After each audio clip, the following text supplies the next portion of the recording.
అంటే గుర్తుపెట్టుకోండి మీరు, ఇచ్చేవాడు దానం చేసేవాడు ఆ చెయ్యి ఎప్పుడు దానానికి తూగుతూనే ఉంటుంది. అది దానం చేయని మనిషి నువ్వు ఎన్నిసార్లు ప్రయత్నించినా వాడు ఇవ్వడు.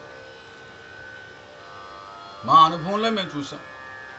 చాలా పెద్ద పెద్ద మనుషులు నా దగ్గరికి వచ్చారు, కోటీశ్వర్లో వచ్చారు. కాకపోతే వాళ్ళు చెప్పే మాట ఎలా ఉంటాయో తెలిసినా, మీకేదో చేసేస్తామండి ఉట్టిది, మాకు మీరేం చేయక్కర్లేదు, దేవుడు చేస్తాడు పైనుండి.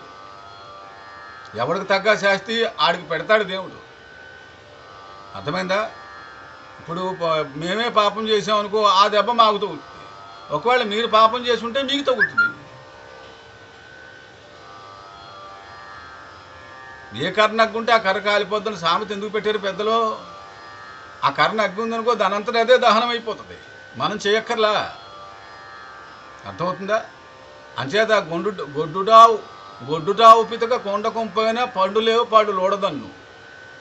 గొడ్డుటావు పితక కొండ కొంపైన పాలు లేవు పండు లోడదన్ను. లోభివాన్ని అడుగు లాభంబు లేదయ్యా. అన్నప్రాసన్నాడు ఆవకాయ అన్నం అంటే కుదరదు. అన్నప్రాసన్నాడు ఆవకాయ అన్నం ఎవరు తినలేరు. మానవుడి ప్రయత్నం అలా ఉంది ఇప్పుడు కాలంలో. వెంటనే పనులు అయిపోవాలండి, నిమిషాల్లో పనులు అయిపోవాలి. విత్తనం వేయగానే చెట్టు అయిపోయి కాయ కాస్తుందా?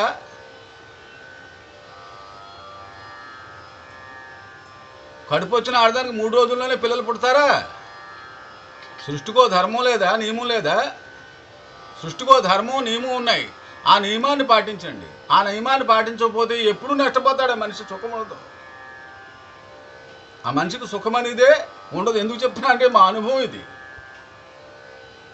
మీరు కంగారు పడినంత మాత్రాన కంగారుగా ఇవ్వడానికి అదేమి ఇది పనస పండు కాదు ఒలుచుకు తినేయడానికి.